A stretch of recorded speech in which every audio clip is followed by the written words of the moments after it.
celebrations and events.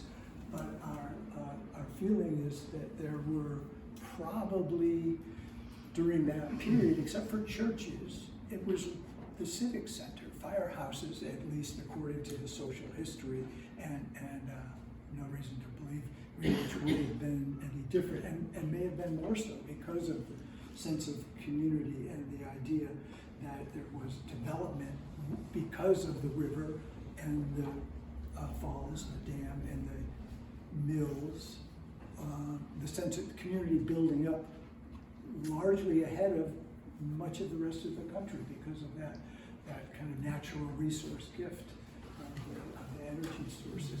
So converting it back at that time, it was the easiest. Bricking things over, you've heard that many times. That's just like put up a wall over the front facade, and was that way.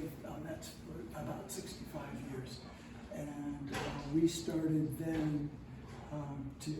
That's how it looked in kind of a detail.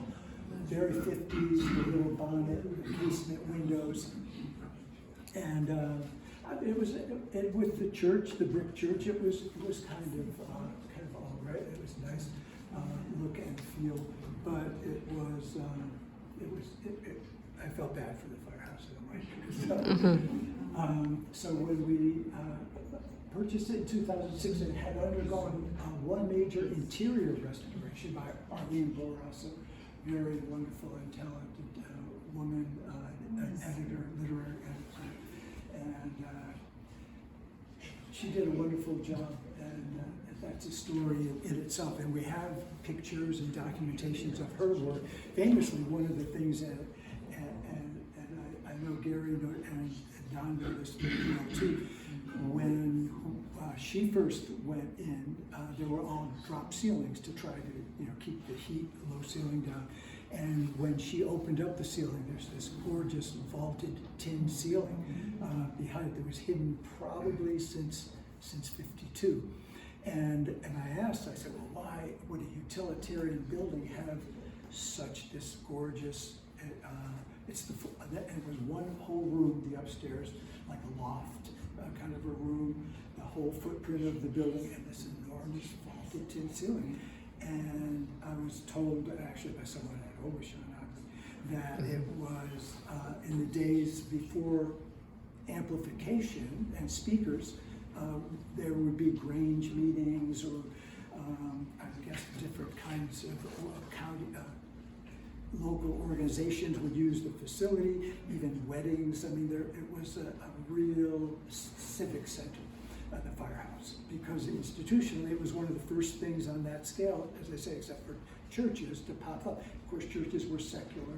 I don't want to say they competed with each other or whatever, but it was a unifying force in the community where everyone could come in and do different events.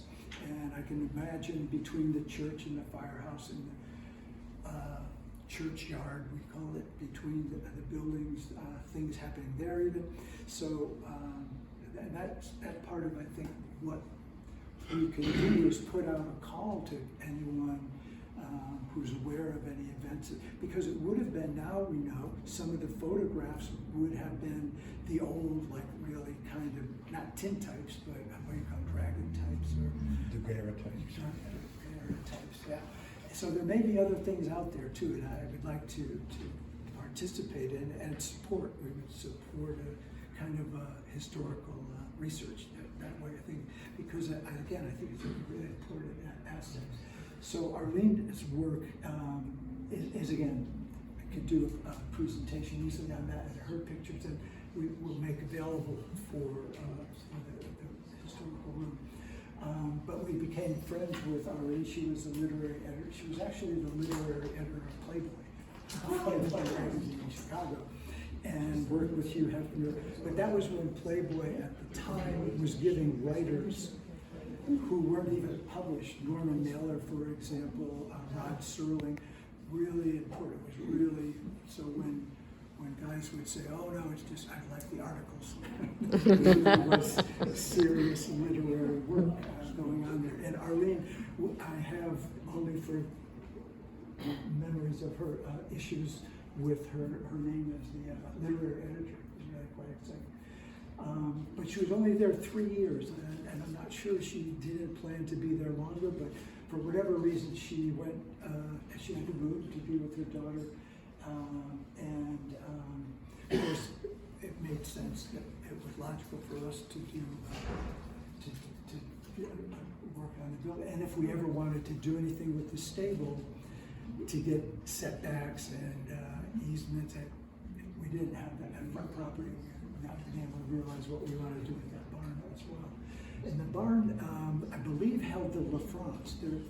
There's both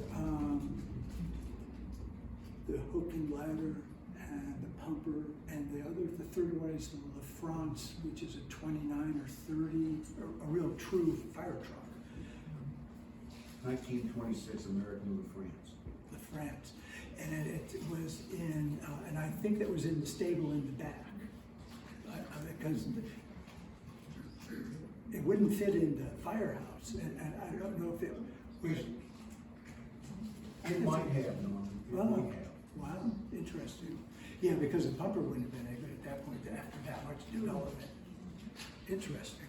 And what year did that get acquired? Was that when after The LaFrance? Yeah. The village purchased it in 1926, Brandon. Oh, wow. Oh, that's right. And you just reacquired it back. That's correct. Great. That's great. That's amazing. It's history. And that was probably after that big fire where the village decided they needed to upgrade the apparatus with the ladders. Is it a ladder truck? I guess. No, the American LaFrance is an engine, and I believe, don't quote me, but I believe it was purchased as a result of a school fire in 1925. Wow. Jeez. So that became kind of a turning point for us. We were nearing retirement. We're still nearing retirement. But the drive to become more involved and committed to that project. Mostly, the firehouse is a little problematic, as you can imagine. It was never meant to be a residence, at least full time. And we did additional interior modifications to start to prepare it for when we will live here full time. And we did begin to think that it should be restored on the outside as well. And we met Don Blair, who was referred to us by, I think, Steve Peltier. And not only is an amazing craftsperson, but also history with the fire department, so his heart was really in it, and I knew that was going to be a special relationship in this project and beyond. But the cupola replacement is a story in itself, and I have great documentation of Don's work on this, and with Sally there, and Sally Tapp. And she did an article in the Journal Press, which I'll also put in clippings and put in the room. But you can see the cupola here is actually much smaller. When we took the building, Arlene had already started to leak. As you know, cupolas, widow watch, all those elements are usually the first thing to go and get, sort of vandalized, not vandalized, but, compromised and removed from buildings because they're so hard to maintain.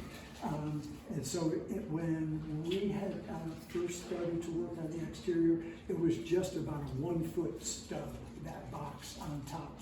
And before even doing the brick, and then we worked on putting that back in, and probably didn't have those cool arched windows so you can see a villa inside there, but we took a little liberties, as you'll see as we have done with the doors as well. But the idea is the look and the feel and the special quality of it to be prominent in the community. It was really a rallying point in many ways. And next to the church steeple, I think there's a better better shot. There's another shot. There's also nothing square in this building. It is, and in fact, it's intentionally a trapezoid. So sighting the figure was very, very difficult.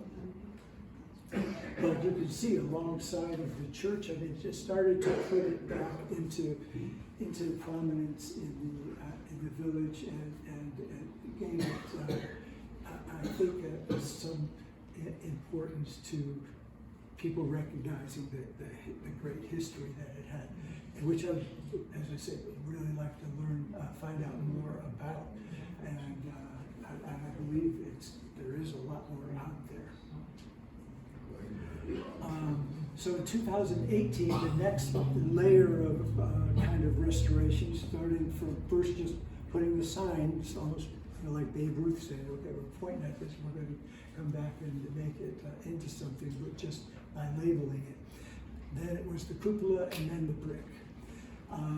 We had, part of the discovery in all this is to peel back these layers and see what we discovered, like the post from the joinery and the old nails and so on.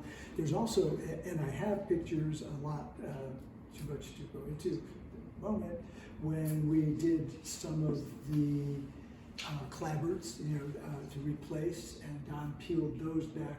And there is some very interesting framing on this building, and I documented a lot of it, possibly because of the conversion process later. It was also an unusual thing, maybe not that unusual, that the framing was lined with unfired brick.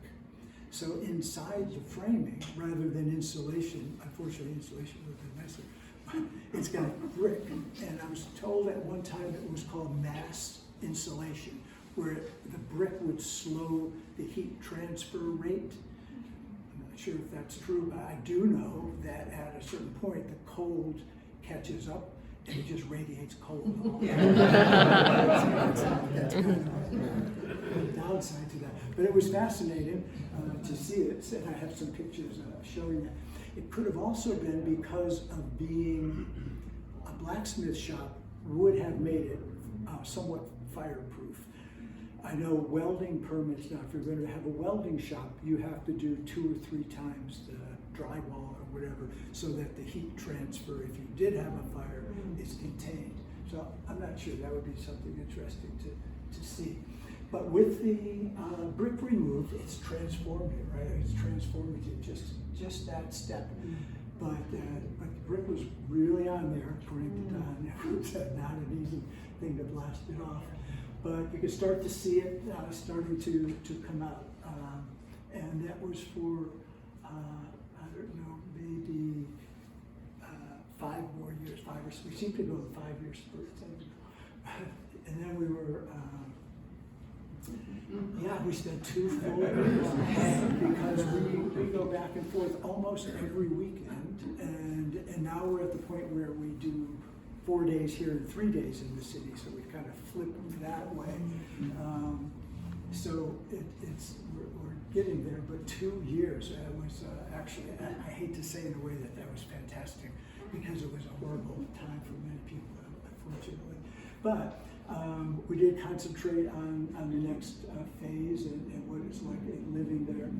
And so it was clear that even though there were extraordinary herringbone doors on there, for residents, I mean, it was already with those casement windows, kind of not very much light. Again, it wasn't intended for that. But so I did find in the book, and it was actually in Rhode Island, a period door similar, a firehouse door, similar to what we have there. But again, trying to look